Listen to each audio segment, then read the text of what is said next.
የምንገኘው በኢፌዴሪ የንግድና ቀጠናዊ ትስስር ሚኒስቴር መስሪያ ቤት ነው። ከሚኒስትሩ አቶ ገብረ መስቀል ጫላ ጋር ተገናኝተናል።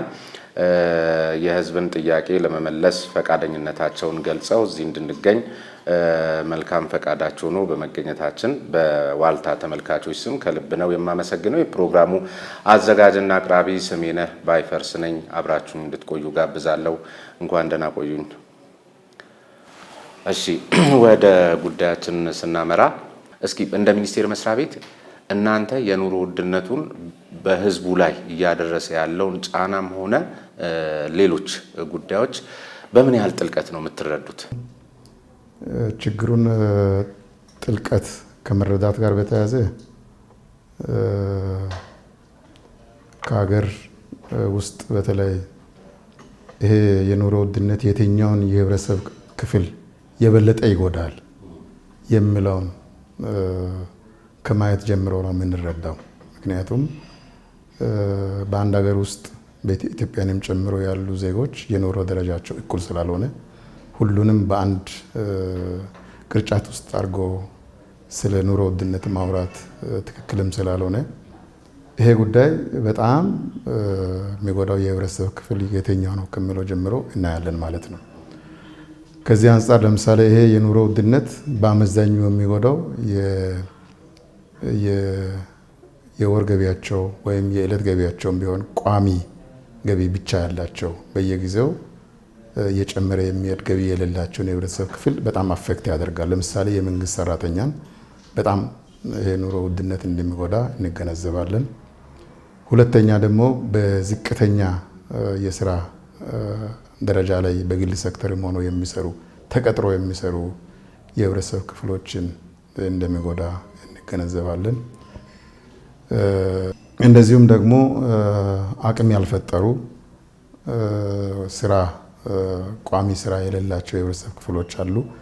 እነዚያን የያዙ የቤተሰብ መሪዎች ይሄ ኑሮ ውድነት እየጨመረ በሚሆንበት ጊዜ ገቢ በማይጨምርበት ጊዜ የሚጎዳ መሆኑን እንረዳለን። ስለዚህ የኑሮ ውድነት በተለይ ከቅርብ ጊዜ ወዲህ ከተፈጠረው ዓለም አቀፍ ሁኔታ ጋር ተያይዞ እየጨመረ የመምጣት ነገር ህብረተሰቡን በተለይም ደግሞ ዝቅተኛን የህብረተሰብ ክፍል የመንግስት ሰራተኛውን የሚጎዳ መሆኑን በደንብ እንረዳለን። ከዛ አንጻርም የምንሰራቸው ስራዎች አሉ። በኋላ አሁን ባለንበት ደረጃ አሁን ያለው የኢትዮጵያ ኢኮኖሚ እና አጠቃላይ የንግዱ እንቅስቃሴ በኑሮ ውድነቱ አሁን ቀደም ሲል በዝቅተኛ የኑሮ ደረጃ ላይ የሚገኙ አካላትን ያሉት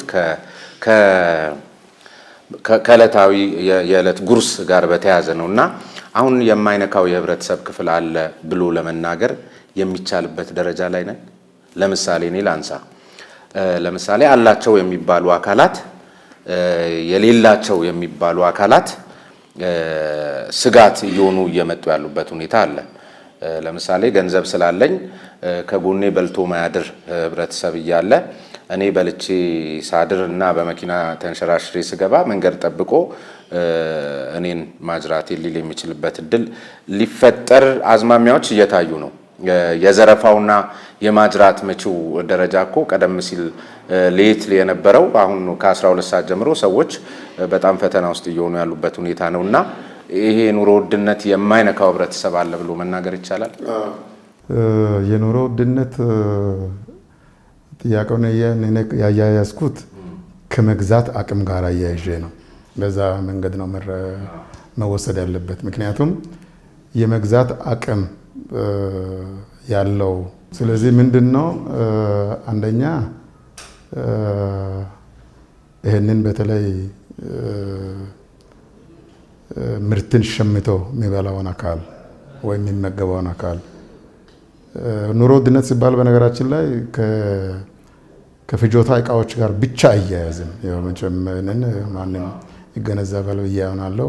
ከብዙ ነገሮች ጋር የተያያዘ ነው የኑሮ ውድነት። ስለዚህ ዋናው የመንግስት ጉዳይ እና የመንግስት ሚና የሚሆን የሚችለው ይሄ ነገር አንደኛ መሰረታዊ የሆኑ እና ህብረተሰቡ ዕለት ዕለት ኮንሱም የሚያደርጋቸው በተለይም ደግሞ ዝቅተኛ የህብረተሰብ ክፍል በገበያው በሚያቀርበው ዋጋ መገልገል በማይችልበት ጊዜ እነዚህ ነገሮች አጥንቶ ትሪት ማድረግ አለበት። ይሄ የትም ያለ አሰራር ነው።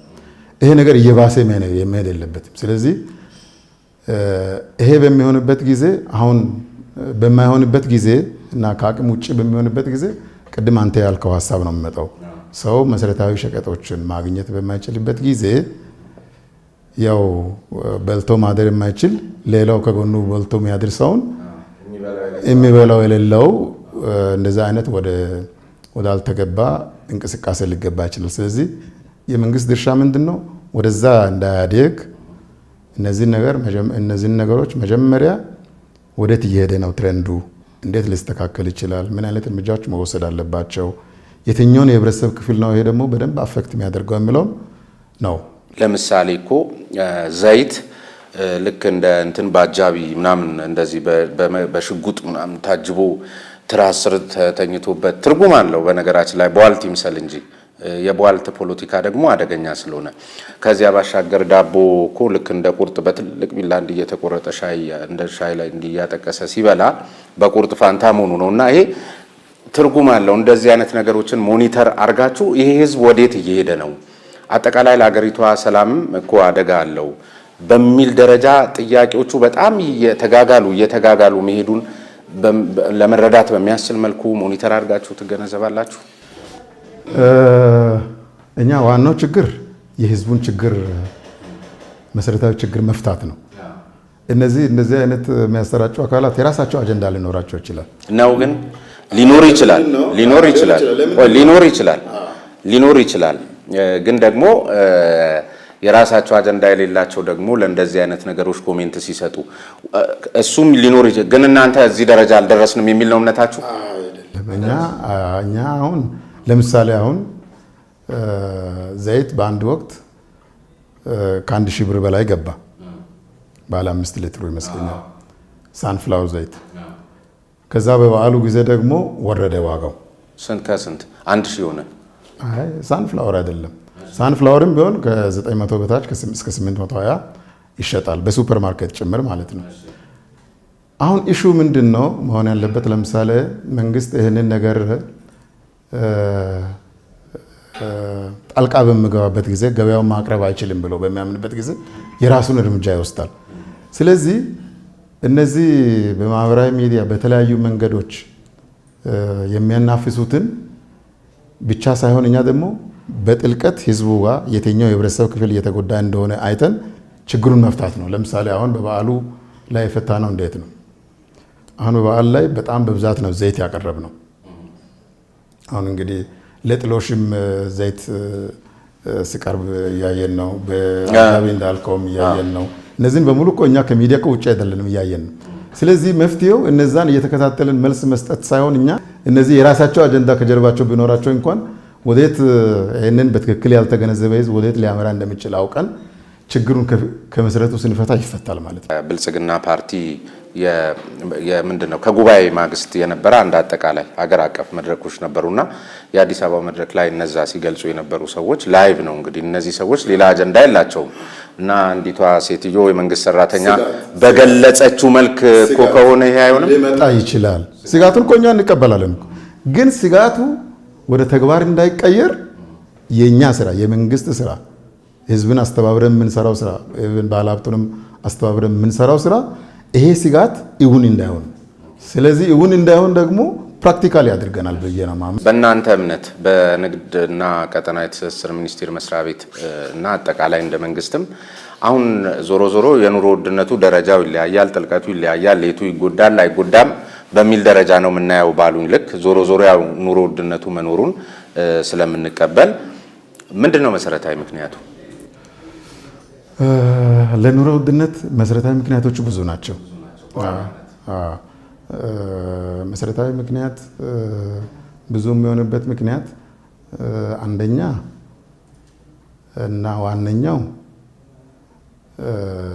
ከምርት አንጻር በምናይበት ጊዜ አቅርቦትና ፍላጎት ሳይመጣጠን ሲቀር ነው።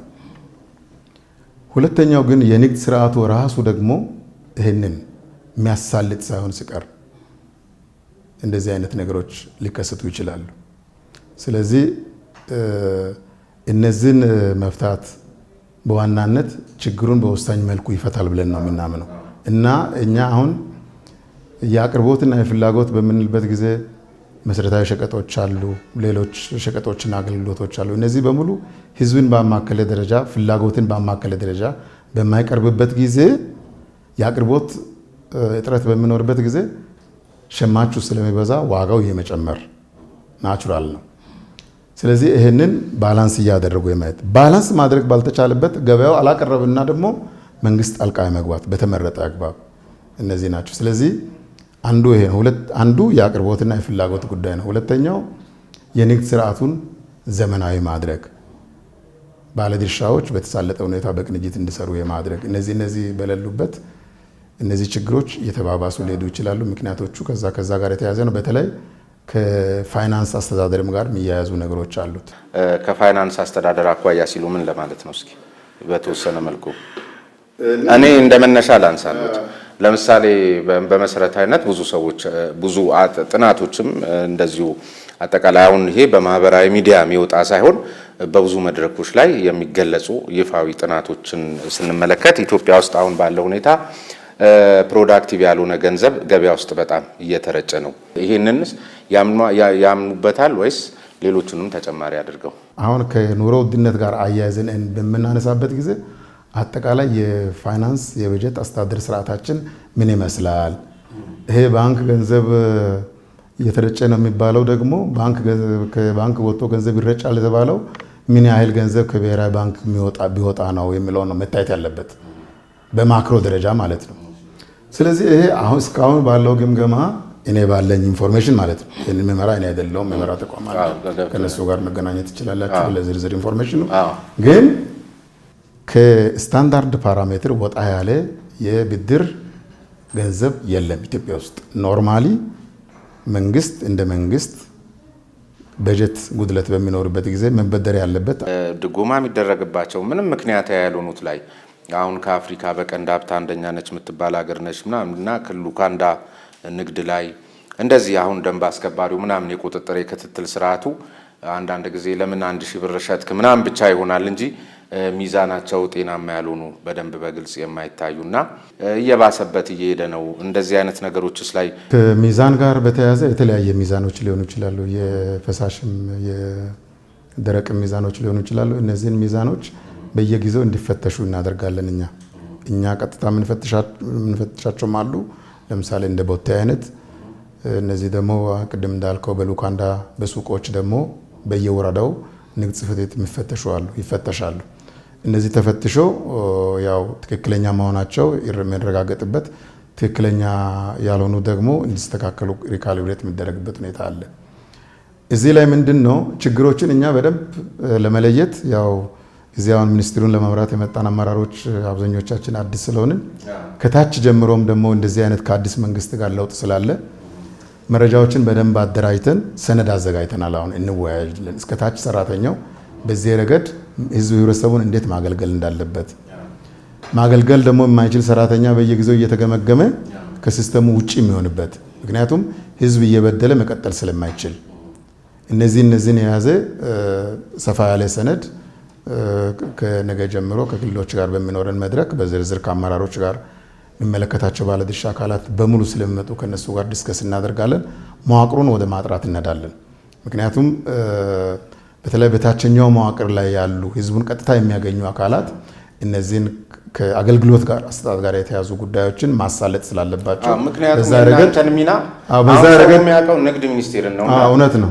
ልፋታችሁ ከንቱ ነው የሚቀረው። ለምሳሌ እኮ የሸማቾች ማህበር ተብሎ እዛ ጋር መጥቶ አይሱዙ ለህዝብ ይከፋፈላል የተባለን ስንዴና ስኳር ጭኖ ብን ሲል ሰው አሁን አይምሮ ላይ የሚመጣው ልክ ማታ አርሶ በቴሌቪዥን የሆነ ንግግር ሲያደርጉ አንዱ ያንጭ ነው ብንሄዱት እነዚህ ናቸው እኮ ነው አይደለ? ስለዚህ በጣም ከታች ጀምሮ እንዲጠራላችሁ የአቅጣጫ ሰንሰለት እስካልዘረጋችሁ ድረስ እንዴት ነው? ለዛ ነው አሁን እኛ በግብረ ኃይል ብቻ መገምገሙ በቂ ስላልሆነ መላው ሰራተኛ፣ ሁሉም ባለድርሻ አካላት ሰራተኞች፣ ሸማቾችን ጨምሮ ማለት ነው፣ ጸጥታ ኃይሉን ጨምሮ ማለት ነው፣ በዚህ ሰነድ መዋየት አለበት። ተወያይተው እንዴት እንደሚሰራ ጭምር እንዴት ህዝቡ ራሱ እንዴት የቁጥጥሩ አካል እንደሚሆን ሰነድ አዘጋጅተናል አሁን። ስለዚህ በዛ ሰነድ ላይ ነገና ከነገ ወዲያ በሚኖረን መድረክ እንወያያለን። በየክልሉ ይወርዳል፣ በየከተማው ይወርዳል። ስለዚህ ሰው ተነቃቅቶ ራሱ እያንዳንዱ ድርሻውን አውቆ ይህንን ነገር የራሴ ነው መንግስት ለኔ ብሎ ብዙ ሚሊዮን ብር በወር ቢሊዮን ብር በታክስ ማገኛውን ገቢ ሉዝ አድርጎ የሚያቀርብልኝ የራሴ ሀብት ነው ብሎ ህዝቡ ራሱ መታገል አለበት። ስለዚህ ይህንን ማስረጽ የሚያስችል መንግስታዊ መዋቅሩንም ደግሞ በዛ ደረጃ ግንዛቤ የሌለው አዳዲስ አካላትን ቢኖሩ ሆን ብሎ የሚያጠፉት አካላትን ቢኖሩ እርምጃ ለመውሰድ መጀመሪያ እነዚህን ነገሮች መግባባት ስላለብን የተደራጀ የጥናት ሰነድ ከሁሉም አካላት ጋር ንግድና ዘርፍ ማህበራትን የሚያካትተ ጥናት ተዘጋጅቷል። በዛ ላይ እንወያያለን፣ ወደታችም እናወርዳለን። ስለዚህ ይሄ የተወሰነ ማሻሻል ያመጣል ብለን እናውላለን። የግል ትምህርት ቤቶችና የቤት ኪራይ ላይ ያለው የአሰራር ስርዓት በተለይ ህብረተሰቡን ለኑሮ ውድነት ጫና በጣም በቃ በየአመቱ የሱ ደሞዝ አይጨምርም። ቤት ኪራይ በደላሎች አማካኝነት በየ3 ወሩ በየ4 ወሩ በዘፈቀደ ይጨምራል። ትምህርት ቤት በየአመቱ ይጨምራል።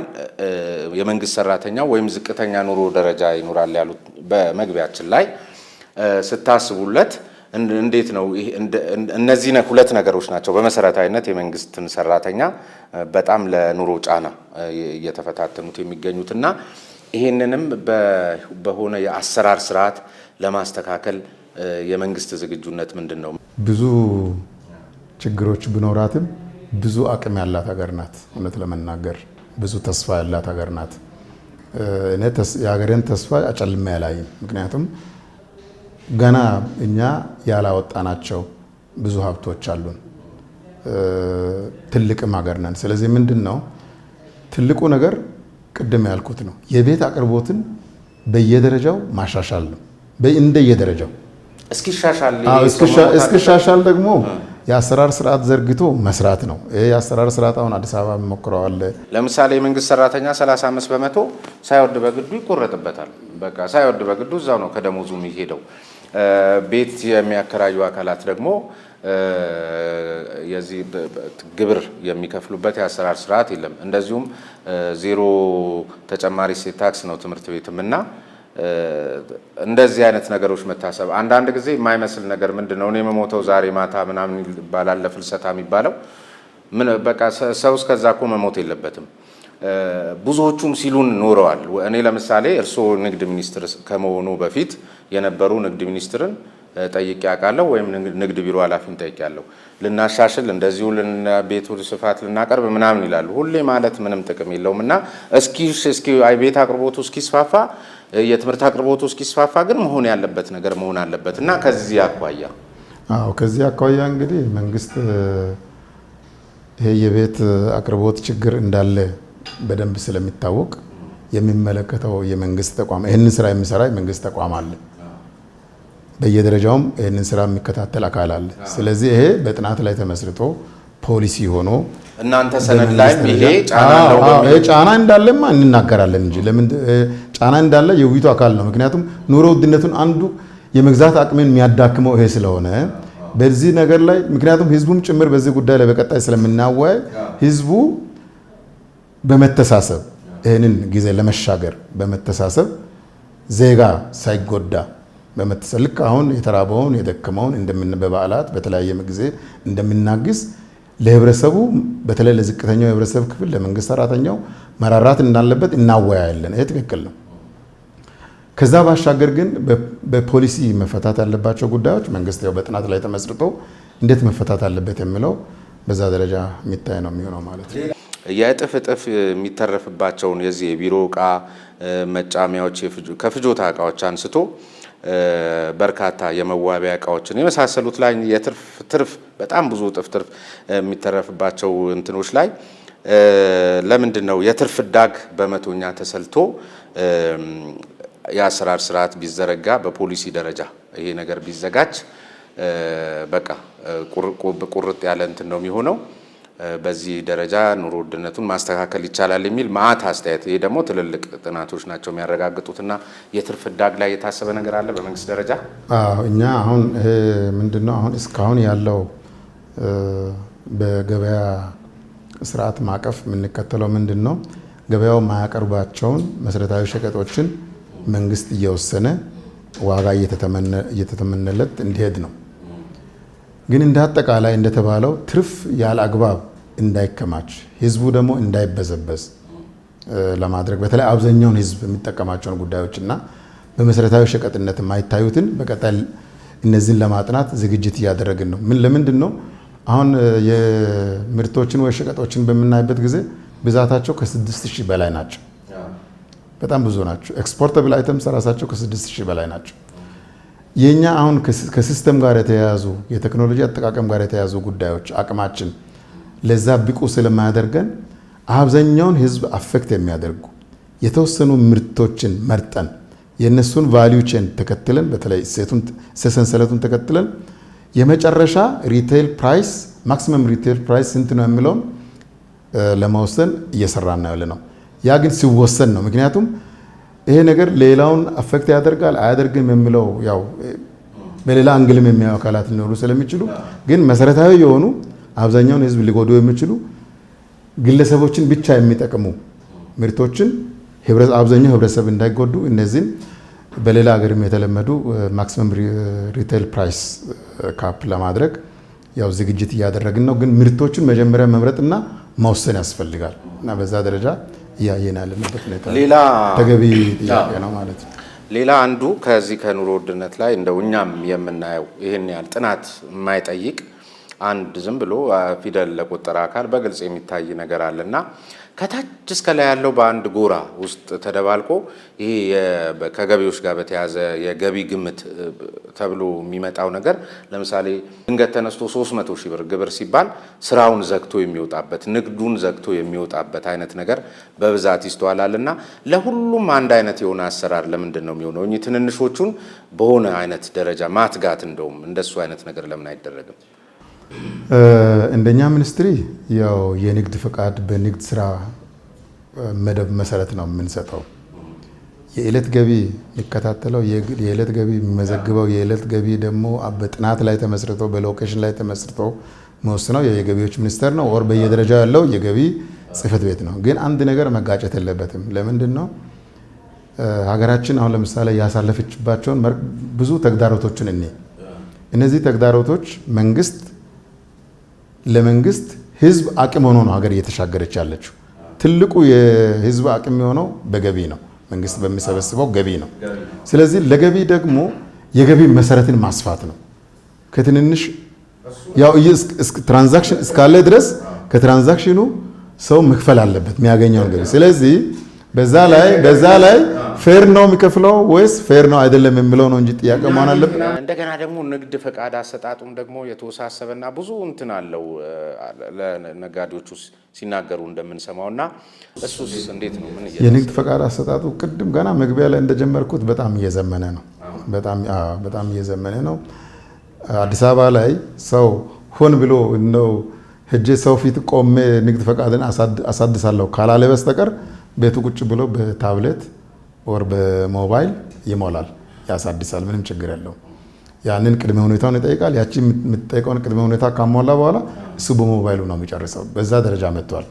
ክልሎችም ጋር በዛ ደረጃ ተግባብተን አብዛኞቹ ክልሎች ጅምር እንቅስቃሴዎች አሉ። መስፋት አለበት። ስለዚህ ይሄ ከምዝገባና ፈቃድ ጋር የተያያዘ የማዘመን ስራ እንደውም በጣም ቀላል የሆነና ሰው ኢዝሊ እየገባ ኢዝሊ የሚወጣበት ሆኖ ለአንዳንድ ህገወጥነትም እንዳይዳረግ ጥንቃቄ እያደረግን ያለ ነው። ከንግድ ፈቃድ አሰጣጥ ሉዝ ሆኗል በጣም። ግን ከግብር ጋር በተያያዘ ያው የሚመለከተው ተቋም ስላለ በዛ ደረጃ ማየት ነው። ለእኛ ኢፌክቱን እኛ የምናየው በግብር ምክንያት ፈቃድ ይመለስ ቢዝነስን ዘግቻለሁ የሚል ሪፖርት እኛ ጋር ብዙ አይደለም። ምክንያቱም ያሉ ነጋዴዎች እያደሱ አብዛኞቹ እየቀጠሉ ለምሳሌ አሁን እስካሁን ባለን ሪፖርት 85% ነጋዴ ከ2.5 ሚሊዮን አካባቢ 85% ነጋዴ አሳድሶ በንግድ ስርዓት ውስጥ ነው ያለው። ስለዚህ ይሄ ቅድም 15% ታዲያ ቀላል ነው ይባላል? አይ በተለያየ ምክንያት ነው። አሁን ይሄ በጸጥታ ችግሮች አካባቢ ምናምን እንግዲህ በቁጥሩ ገብተው ያልታደሱ ይኖራሉ እንጂ በጣም ማይነር ነው። እሺ፣ አቶ ገብረ መስቀል ጫላ የንግድና ቀጠናዊ ትስስር ሚኒስትር፣ ከመረጃ ውጪም ለሚያማው እንደዚሁም ደግሞ እርሶም እንዳሉት ሌላ የጀርባ ፍላጎት ያለውም አካል በምን ያህል መረዳት ውስጥ እናንተ ያላችሁበትን ሁኔታ በዚህ መንገድ መግለጽ ተገቢነት ስለነበረው በዚህ ደረጃ እርሶም ስለሰጡን በዋልታ ነጻ ሀሳብ ተመልካቾች ስም ከልብ ነው የማመሰግነው። ስሜ ነባይ ፈርስ ነኝ። ሳምንት ስንገናኝ በሌላ እንግዳ በሌላ ርዕሰ ጉዳይ ይሆናል። አመሰግናለሁ።